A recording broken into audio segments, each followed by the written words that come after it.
Well, Rick, obviously not the result you wanted tonight, but what did you think of the overall performance? Tight game, 2-2 against one of the top teams in the league in the third period? Yeah, we hung in there. I mean, obviously we didn't have the puck enough the second half of the game. They controlled the play, so we were kind of hanging in there. So, you know, it's tough when you don't have the puck a lot, but, you know, there's some effort from a lot of guys out there. What did you need to do more of to create more in the second half of the game? Well, I think, you know, when we got it, obviously you got to skate with a puck. You have to have confidence. You know, listen, we got some young guys in the lineup. We got guys from Abbotsford.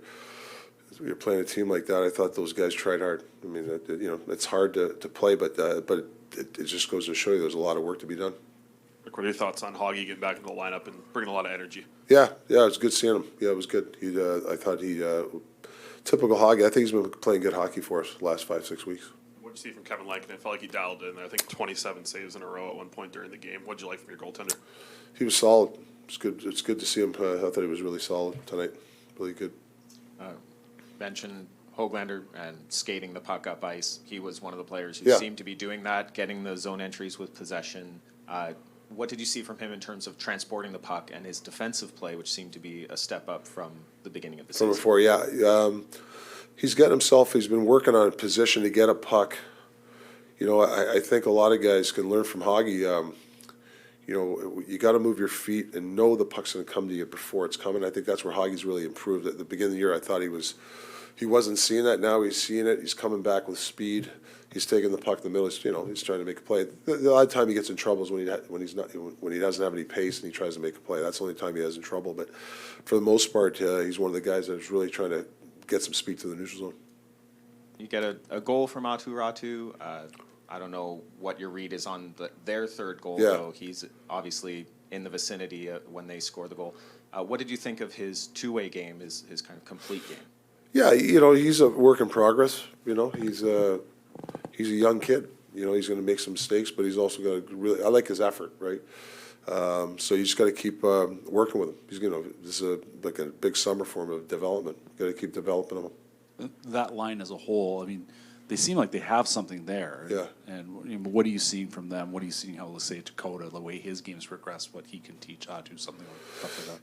Yeah, I mean, you know, when you play, you know, that line, they've been pretty good together. Good forechecking line. You know, they got some puck possession stuff that they got to work with. But for most part, you know, if they can get on the forecheck, win some battles for us, that's why that line's put together. And you know, they got to keep working with Rats.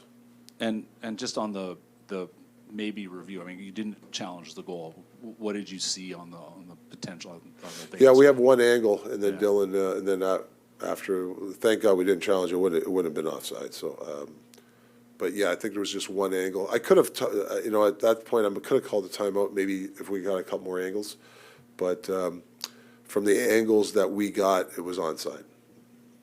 So. Speaking of video reviews, what's going through your mind when Vegas challenges for goalie interference?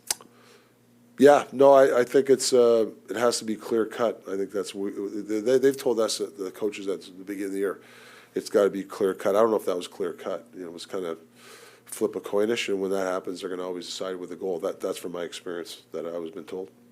At the beginning, speaking to us tonight, you talked about confidence. How difficult is it to come by confidence when you're in the position you're in at this moment?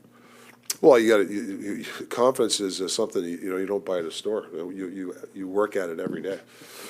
You know, adversity, how you handle adversity, it builds confidence too. If you can handle adversity, you should be a confident guy. So yeah, I'm always big in that. You just can't just turn on confidence. You build that. You build it with your preparation, with practice habits, with your summer training. That's and then when you're in these type of games. You know, Vegas' defense, if you watch them in their breakouts, they're really confident. They're big guys. They're not scared, and I think we can learn from that. Even for the younger guys to understand, how much they're going to have to develop into that. And that's why Mancini or Petey, those guys are trending because they got that kind of body. Now they just got to work on the mental part of it, the slowing the game down when you get the puck, things like that. So this is a good game for those guys to play in, to watch their D play, and this is big for their development, really big. Hey, Ovi. On behalf of the Vancouver Canucks and the entire organization, just want to wish you congratulations on breaking the goal record. Generational talent. Thanks for liking the video and subscribing.